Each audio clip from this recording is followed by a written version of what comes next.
Blue Book was the biggest search engine, just like Google, where Caleb worked as a programmer. One day, while Caleb was busy with his work, he received an email. It turned out that he had won a contest at the company. Caleb got very excited when he saw it because the prize was a chance to spend a week at the luxurious home of Nathan Bateman, the founder and CEO of the Blue Book company. A few days later, a helicopter picked up Caleb and flew toward Nathan's house. After flying over snowy valleys, they landed in the middle of a forest surrounded by hills. The view was breathtaking, but strangely, there were no houses or buildings in sight for miles. The forest was so remote that there was no signal on Caleb's phone. Caleb asked the pilot, "Where have you brought me? There's no house for miles around." The pilot replied, "I'm not allowed to go any further. There's a river ahead. Just follow the river. You'll see the building. I'll meet you here exactly 1 week later. Have fun." Saying this, the pilot flew away. Following the river, Caleb soon saw an old shed. As he approached it, a voice said, "Caleb Smith, please come to the door and place your face in front of the screen." Hearing this, Caleb walked up to the door and looked at a device installed there. The device scanned his face, and in the next second, a keycard was printed out with Caleb's picture on it. As soon as he took the keycard, the door of the shed opened. When Caleb stepped inside, he discovered a luxurious house hidden behind the old shed. From there, a beautiful view of nature was visible. Caleb had expected that a billionaire like Nathan would have many servants in his house, but there wasn't a single person in sight. Soon, Caleb saw Nathan working out. When Nathan noticed Caleb, he greeted him like an old friend. Nathan welcomed him warmly. Seeing Caleb nervous, he comforted him and said that for the next 7 days, they would live like friends. Nathan then took Caleb to show him his room. He explained that the keycard Caleb had could only open certain doors, and if a door didn't open, it meant entry was restricted. Then Nathan brought Caleb to his room. Although it was also luxurious, Caleb felt a bit uncomfortable seeing how it was completely closed off from all sides. Sensing this, Nathan said, "I understand you're not feeling at home.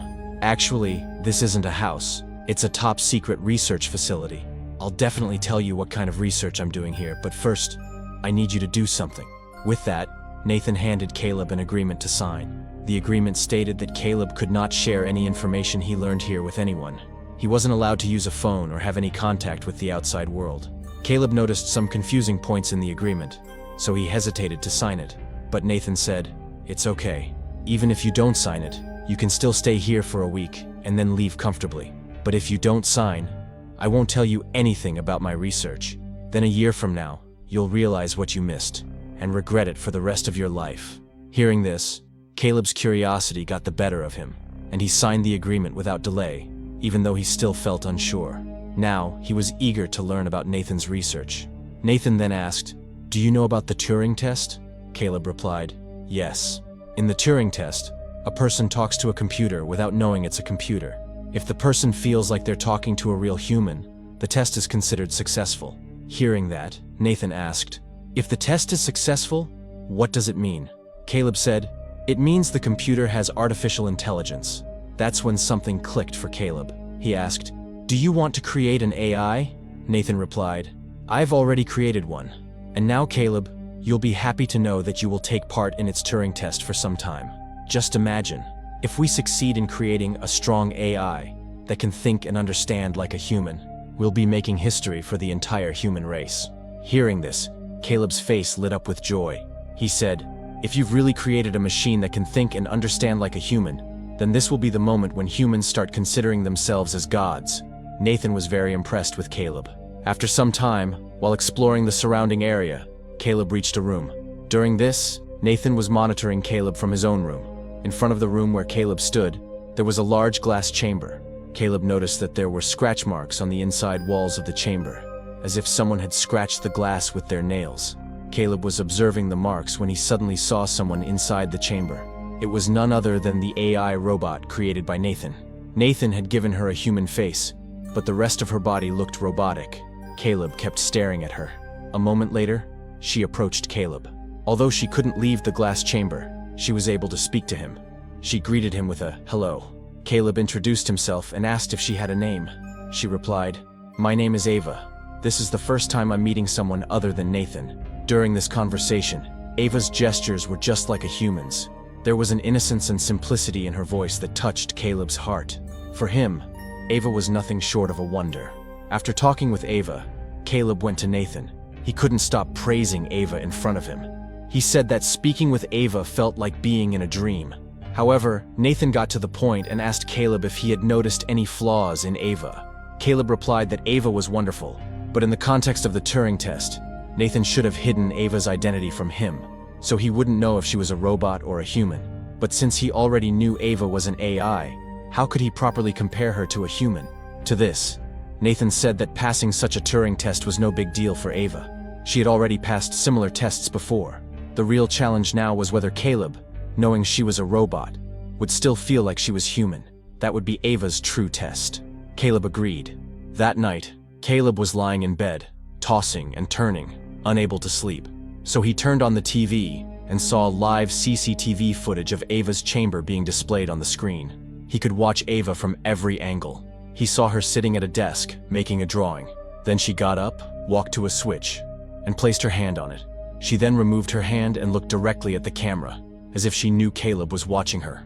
At that exact moment, the power in the entire facility went out, and an announcement was made that the generator was being restarted and that all security lockdowns were activated in the meantime. Caleb panicked when he heard this.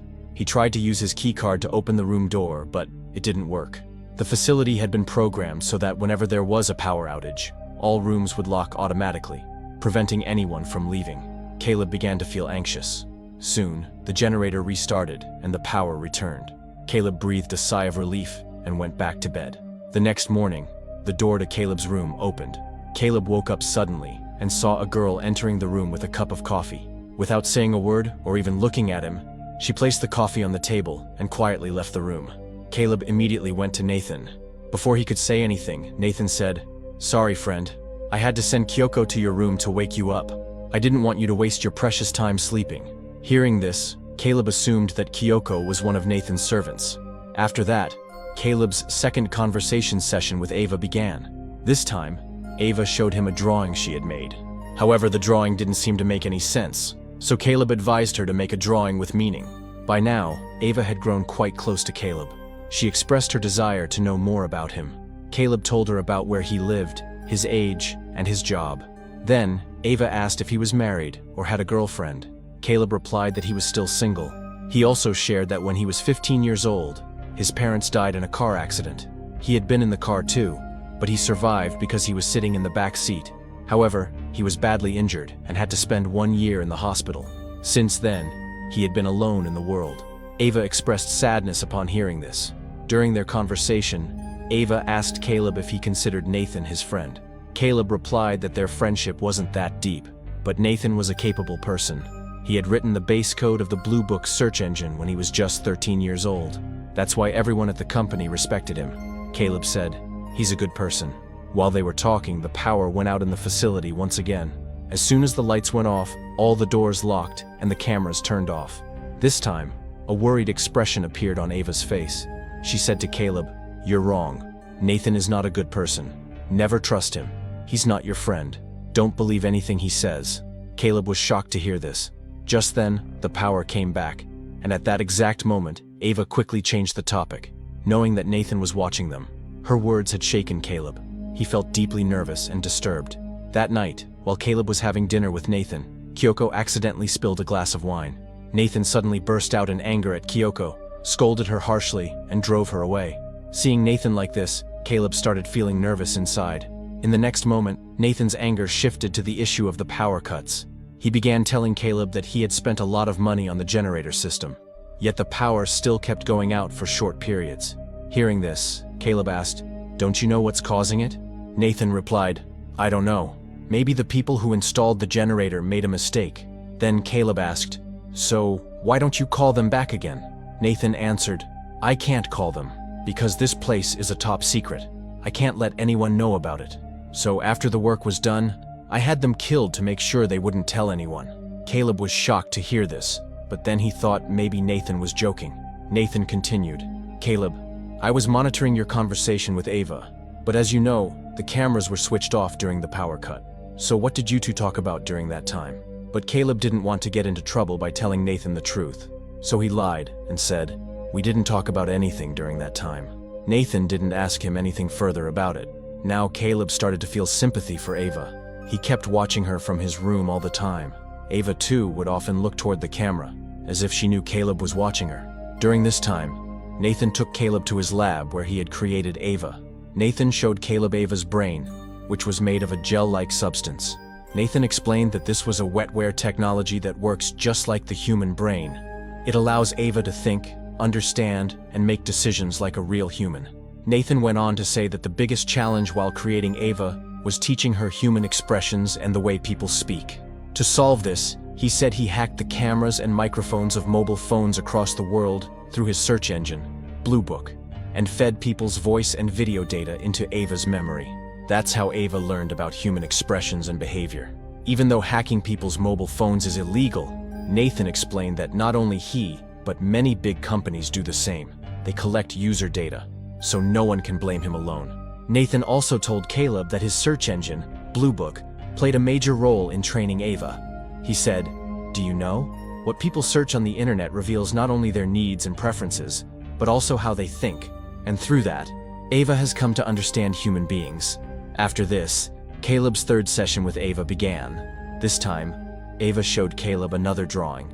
Now Ava had started making pictures based on the things around her, observing and understanding them. Caleb was quite impressed by her work. Meanwhile, Ava told Caleb that she would never be able to leave this chamber. She said that she wanted to see the outside world and do everything she was interested in. She asked Caleb, "If I ever get the chance to go out, would you go on a date with me?" Caleb happily said yes. Then Ava asked Caleb to close his eyes, and after a while, she appeared in front of him dressed and decorated like a human. In those clothes, no one could have guessed that she was a robot. Caleb kept staring at her. Ava came closer and asked, "Are you starting to like me?" Caleb hesitated a little and replied, "No," but Ava said, "You're lying. I can see the micro-expressions on your face. I know you've started liking me." Then Caleb admitted that he was indeed getting attracted to Ava. Later, Caleb went to Nathan again and asked, "I don't understand why you gave Ava a gender. Why you added all these girlish traits to her. Why does a robot need a gender? Could it be that you programmed her to flirt with me so I'd get impressed and she'd pass the test?" To this, Nathan replied, "You're right. I gave her all the girlish traits. She can feel everything. She can even form relationships with men. I've made Ava in a way that she can enjoy all the pleasures of life like humans, but I didn't program her to flirt with you. Whatever she's doing it by her own choice. Even loving you, that's her decision, not mine." Caleb was surprised to hear this. That same night, while Ava was drawing in her chamber, Caleb saw Nathan enter her chamber. He walked up to Ava, tore up her drawing, and left. Seeing this, Caleb also got angry and went to Nathan's room. But Nathan wasn't there. Only Kyoko was present. Caleb asked Kyoko where Nathan was, but instead of replying, Kyoko started taking off her clothes. Seeing this, Caleb tried to explain to her that this wasn't what he meant. Just then, Nathan arrived, completely drunk. Caleb asked him why he tore up Ava's drawing, but instead of answering, Nathan started dancing with Kyoko. Watching this, Caleb felt sure that Nathan was a psycho. The next morning, Caleb went to meet Ava again.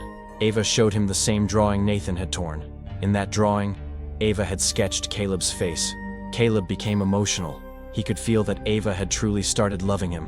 He then told Ava the truth, that he had come here to test whether she could think and understand like a human. Hearing this, Ava became sad. She asked Caleb, "If I fail the test, will I be switched off?" Caleb replied, "I don't know." But Ava said softly, "I know I will be switched off. But Caleb, I don't want that. I want to live with you for the rest of my life. Do you also want to live with me?" Now Caleb could feel that he had fallen in love with Ava. He started seeing her even in his dreams. With every session, his attachment to Ava grew stronger and deeper. Meanwhile, Caleb asked Nathan what his true motive was behind creating Ava. Nathan replied, "For decades, we've heard that one day, humans will build strong artificial intelligence. The only question was, when? My goal was to be the first to do it." Nathan further revealed that Ava wasn't his first AI robot. He had created Ava after upgrading many earlier models. Now he wanted to upgrade Ava as well and build an even better version. But for Caleb, Ava was already perfect. He asked Nathan, "What do you do with the old robots after making a new one?" Nathan answered, "I download their brain and memory data, switch them off, and use that data in the new model." To Caleb, doing this to a robot that thinks and feels like a human was no less than killing them. He felt terrible for Ava, but Nathan told him, "You should actually feel bad for yourself, Caleb. One day, this world will belong to AI, and humans will go extinct. Just like we search for fossils of extinct creatures today, one day AI will search for our fossils."